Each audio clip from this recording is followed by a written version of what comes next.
Now I would like to welcome today's witnesses, Mr. Ian Somerhalder, an actor and founder of the Ian Somerhalder Foundation, who will be representing the Multinational Species Coalition, and as I understand it, from my own backyard in Louisiana, Covington.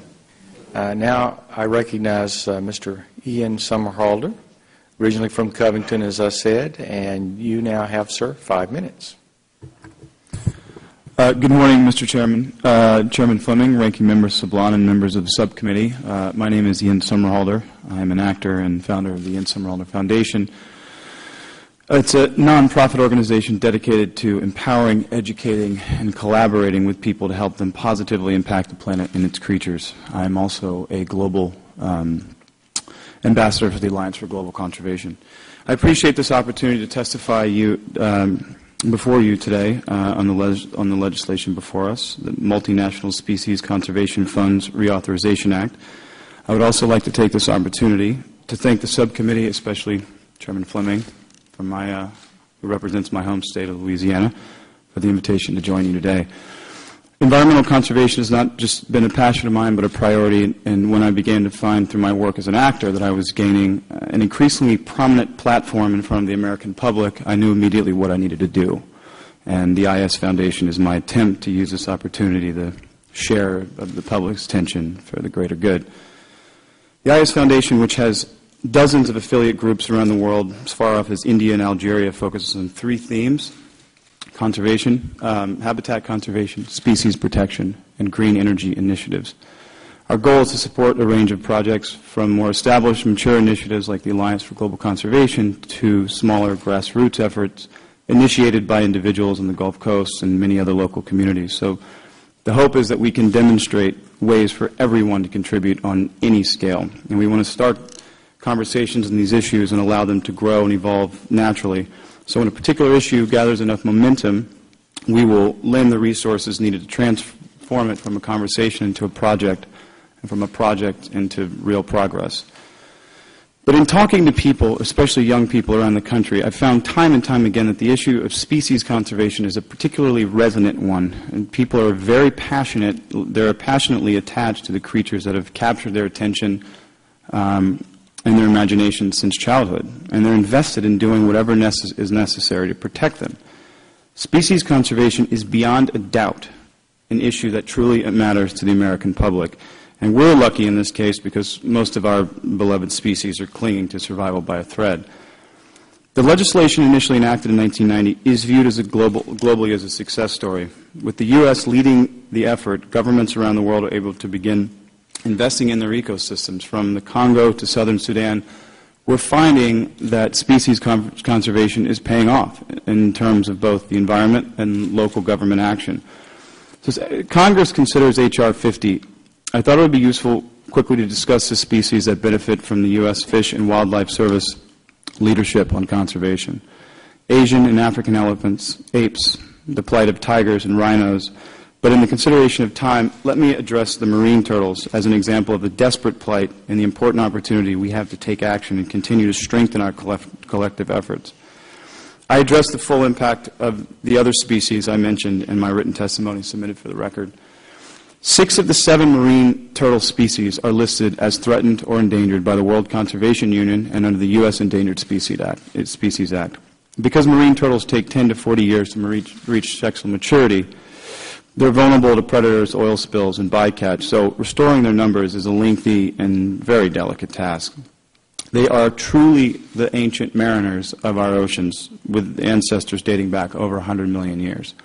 So while all species require tropical, subtropical, or temperate oceanic beaches for nesting, each has a specific marine habitat and feeding requirements, and I was very fortunate to go down to Trinidad and Tobago and watch these leatherbacks come out of the ocean under the cover of darkness and lay their eggs very artfully into the sand. And it was even more gratifying that I actually got to see these hatchlings coming up out of the sand.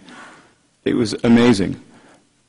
They instinctually find their way back to the ocean, obviously still, unfortunately, facing an uncertain future. But there is a specific chain of events that occur when these turtle populations drop. The loss of these turtle populations leads to an explosion of jellyfish populations, which kill lower-level food chain fish, which in turn have an impact on tuna and swordfish, which are big contributors to the human population. So we've already seen this increase in our beaches, and as you know, Chairman Fleming, it could have drastic, fisheries implications in our home state.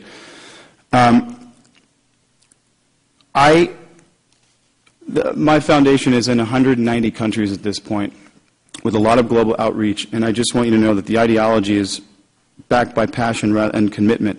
So I just want to ask that the subcommittee move quickly to mark up H.R. 50 and reauthorize this very important piece of legislation. Thank you.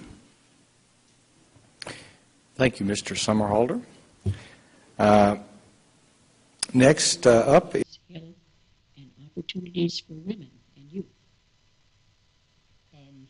I think there's a pretty tight correlation between wildlife and human livelihoods. Wildlife can provide benefits, and Mr. Diaz gave some very nice examples of sea turtles providing benefits in Puerto Rico.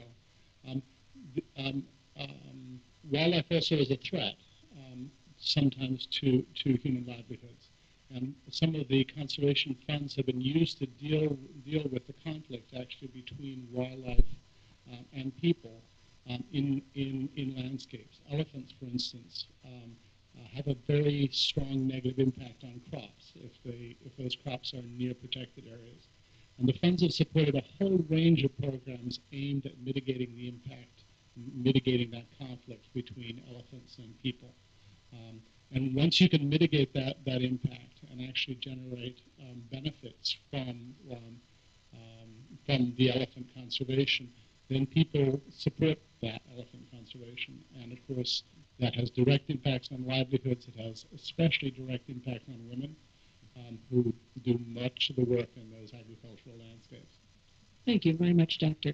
And one last question, which I'm sure that all of us are very curious about, and it's for Ian Somerhalder. How did you come to care about international wildlife conservation?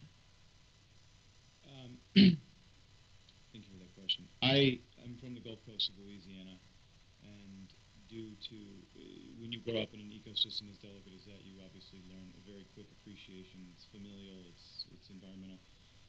In the wake of the BP oil spill last year, I realized that the balance that we are all hanging in is gotten to a point where it is so drastic and somewhat dire that I could not sit around and watch anymore. And it's much better to be proactive. And I understand that I have such a youth outreach component. So if you can create generational change, if you can instill in youth what we're all talking about right now, then I think what you have is an entire new generation of sort of foot soldiers of conservation. When you make young people understand that clean air, water, food, and medicine are not only just national security risks to the United States, but to every nation, to every family, and essentially every person. Well, thank you very much, and thank you, Mr. Chairman, for allowing me to ask the question. Yeah, thank you, General. Is the very fact of the U.S. government involvement in some of these efforts is really triggering a recognition that wildlife conservation is hugely important. So I've just come back from Thailand, where the government is doing some very, very significant anti-poaching against tiger poaching. And it's a level of commitment that we have never seen in the past, and I think it's related directly to exactly these issues. So you would feel your suggestion is that if the U.S. would, for some reason, not be involved, other countries that are today would perhaps not be involved or disengage in some way. Yeah, the tiger issue is actually a very important one. The multinational species conservation funds supported tiger conservation at a time when tiger conservation was not in vogue. There was significant pickup politically around the world. There was the St. Petersburg Tiger Summit that was hosted by Prime Minister Putin in November, and yet the intellectual imprint of the U.S. in pushing forward tiger conservation is significant and continuing. The U.S. was not an official partner at that summit, but our fingerprints were all over it. Okay. I thank the gentleman. I yield then to Ms. Vdiaries for her question. Thank you. Thank you, Mr. Chairman, for allowing a second round here. And I'd like to add to see a what the fair bit of chairman... it. A lot of it probably would be illegal, although meant to be illegal. The amount of ivory carving, though, is significantly less than it once was. There have been one-off sales of confiscated ivory from range state countries. That's legal. So there's a fair bit of ivory still on the market and still a fair bit of ivory being carved. Because obviously, as long as there's a market for it. But we're probably dealing with a couple of hundred animals. Okay, so that's a remarkable number. Now, I haven't traveled in Asia since. If there are no other questions, I would like to thank all the witnesses today for your valuable testimony and contributions. Members of the subcommittee may have additional questions for the witnesses, and we ask that you respond to these in writing. The hearing record will open for 10 days to receive these responses. I want to thank members and staff for the contributions to this hearing. If there's no further business, without objection, the subcommittee stands adjourned.